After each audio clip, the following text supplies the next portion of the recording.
안녕하세요. 반갑습니다. 특허그룹 JMP의 박주현 변리사입니다. 오늘 이 시간에는 그 특허와 관련된 이야기를 조금 해보려고 합니다. 어떤 경쟁사가 있는데, 기술적으로 되게 우수한 경쟁사가 있는데, 이 업체의 특허를 살펴보니까 PCT 출원도 있고, 일본 특허도 있고, 중국 특허도 있고, 미국 특허도 있는데, 하필이면 한국 특허만 없는 거예요. 근데 저희 업체에는 이럴 때면 한국에서만 장사를 하고 있기 때문에 해외 시장에 수출할 생각은 없는 거죠. 이런 상황에서 이 업체가 그 경쟁사의 특허를 한국에만 비어 있는 그 구멍을 이용해서 한국에서만 사용할 때 문제가 발생할 수 있는지, 그리고 나아가서 그 국내에서만 확보하지 않은 특허를 국내에서도 권리화할 수 있는지에 대한 부분을 오늘 말씀드리도록 하겠습니다.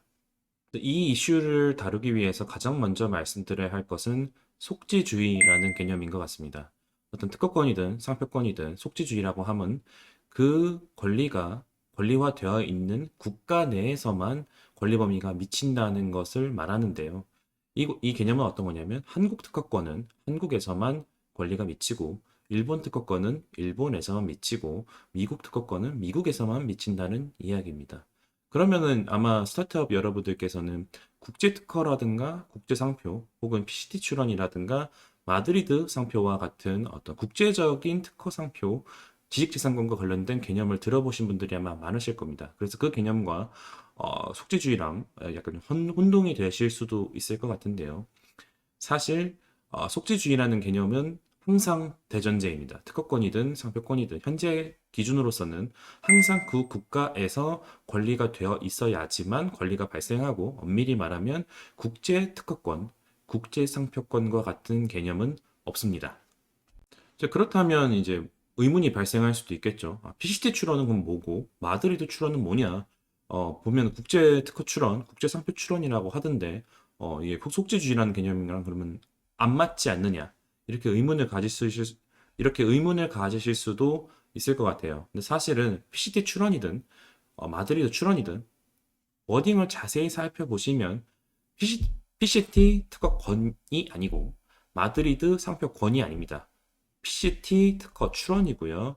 마드리드 상표 출원입니다. 그래서 결국 PCT든 마드리드든 국제적으로 특허나 상표를 편리하게 여러 나라에 출원할 수 있는 제도로 출원 제도를 통합해 놓은 게 국제 특허, 국제 상표고요. 실질적으로 권리는 각 국가별로 별도로 권리화해야 된다는 점은 똑같습니다. 사실 그래서 이 부분 때문에 많이들 헷갈려 하시는데, 결국 PCT 출원이라는 거는 사업을 하시는 입장에서 내가 비즈니스적으로 어느 국가의 권리를 받아야 될지, 우리 회사 제품이 어느 국가로 수출이 될지 아직 확실하지 않은 상태에서 PCT 출원이라는 제도를 이용하면 PCT 채약국 거의 전 세계에 가까운데, 전 세계에 해당하는 국가의 특허 출원을 예약해 놓은 것 같은 효과가 발생을 하고, 우선일로부터 31개월 사이에 PCT 채약국 중에 어느 국가의 특허권을 확보할지, 결국 속지주의에 따르는 거죠. 어느 국가의 특허권을 확보할지를 결정해서 각 국가별로 절차를 진행할 수 있는 거고, 그때 선택하지 않은 나라는 결국 권리를 포기한 것이 됩니다. 그래서 엄밀히 말하면 국제 특허권이라는 제도는 없다고 할 수 있습니다. 상표도 마찬가지고요. 자, 그렇다면 다시 돌아와서 속지주의상 그 국가의 특허권이 있어야만, 그 국가의 상표권이 있어야만 권리 행사를 할 수 있다고 말씀을 드렸습니다.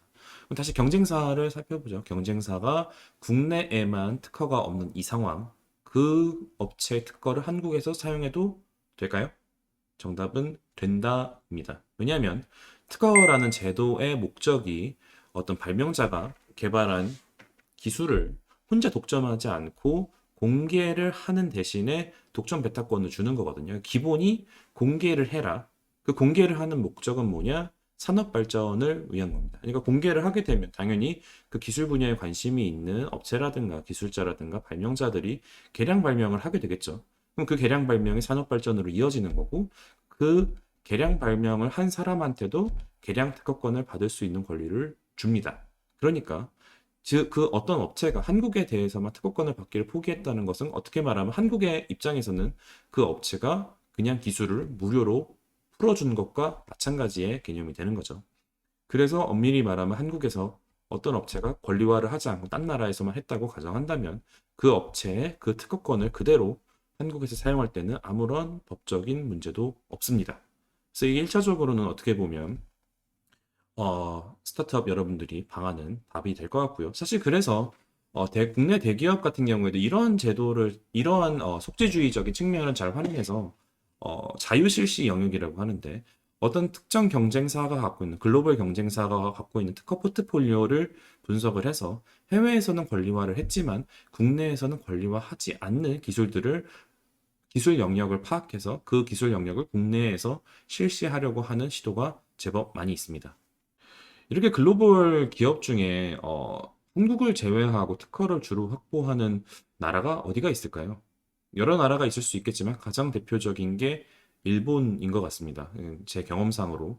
그래서 일본 같은 경우에는 유난히도 그 갈라파고스라고 하죠. 일본 내에서만 내수 시장을 이용해서 장사도 하고 하려는 경향이 강해서 일본은 글로벌 회사라 하더라도 특허를 일본 국내에서 가지는 비율이 다른 국가의 글로벌 기업들보다 훨씬 높고요. 그리고 특허 출원을 한다, 해외 특허 출원을 한다 하더라도 한국을 안 하는 비중도 상당히 높습니다. 사실은 한국, 일본, 중국, 미국, 유럽을 합쳐서 특허를 많이 낸 5개의 국가라 그래서 IP5라고 부르는데요. 한국이 IP5의 당당한 일원으로 포함이 돼 있지만 사실 한국의 특허 출원이 많은 건 한국의 시장이 매력적이어서라기보다는 수출에 의존하는 한국의 어떤 기업의 특성상 외국으로 특허 출원을 내기 위한 교두보로 한국의 특허 출원을 상당히 많이 하기 때문입니다. 그러니까 한국에서 특허 출원이 많다는 게 국내 기업들이 한국 특허 출원을 많이 한다는 게 꼭 한국 시장이 매력적이어서는 아니라는 얘기가 되겠죠. 안타깝게도 IP5 중에서 한국의 국민 수가 가장 적기 때문에 그래서 거꾸로 말하면 글로벌 기업사들 입장에서는 한국의 특허 출원을 해외 특허 출원으로 들어오려고 한다면 한국 시장이 그만큼 매력적이어야 많은 해외 글로벌 회사들의 특허들이 한국으로 들어올 텐데 최근 경향상 한국의 아무래도 내수 시장이 쪼그라들다 보니까 특히 일본 기업 같은 경우는 한국 시장에 들어오려는 움직임이 많이 약해지고 있습니다. 그래서 이게 어떻게 보면 꼭 아쉬운 건 아니고 이런 입장에서 한국 기업들은 일본에서 기술력이 뛰어나다고 생각되는 어떤 기업의 특허 포트폴리오를 분석해서 그 업체가 한국에만 특허가 없다면 그 빈 영역을 잘 분석을 해서 한국에서 실시를 함으로써 어떤 시장에서 우위를 가져가는 것도 합리적인 전략일 수 있겠습니다. 그러면 다음 질문으로 넘어가 보죠. 국내에서 실시하는 것은 괜찮다. 그러니까 국내에서 권리화가 되지 않은 경쟁사의 기술을 사용하는 것은 문제가 없다고 방금 말씀을 드렸습니다. 그렇다면 그 경쟁사의 기술을 그대로 권리화하는 것도 가능할까요? 정답은 안 된다입니다. 그러니까 실시하는 것과 내가 권리를 확보하는 것은 다른 문제라고 보시면 될 것 같은데요. 그러니까 일단은 해외 경쟁사의 글로벌 특화군이 구성됐다는 거는 세계 각국에서 특허를 확보했다는 게 되겠죠. 특허라는 것은 확보되는 순간 공개가 되기 때문에 그 특허를 우리 기업들이 알 수 있다는 것은 이미 그 기술이 글로벌하게 전 세계 누구나 접근할 수 있는 공지된 기술이 됐다는 의미입니다. 그래서 그 기술을 그대로 한국에서 특허 출원을 하게 되면 신규성 상실로 인해서 권리화는 어렵겠죠.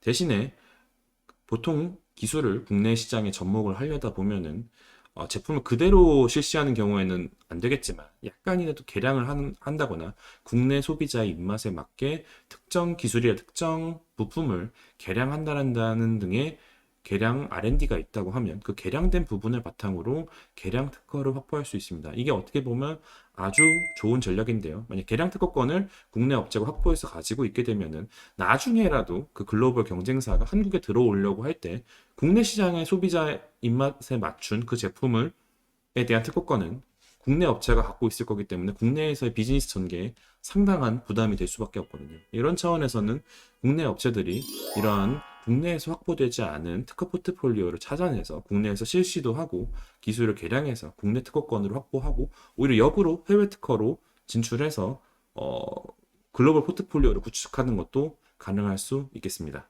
그래서 오늘의 특허 이슈를 요약을 해보자면 특허라는 거는 속지주의이기 때문에 그 국가에서 권리화가 되어야만 권리를 행사할 수 있다. 따라서 전 세계 각국에 다 권리를 확보했다 하더라도 한국에서 권리를 확보하지 않았다면 한국에서 우리나라 업체가 그 특허 기술을 그대로 사용할 때는 법적인 문제가 발생하지 않는 게 원칙이다. 이렇게 말씀드릴 수 있겠고요. 하지만 그 특허 기술을 그대로 한국에 실현해서 등록받는 것은 불가능하다.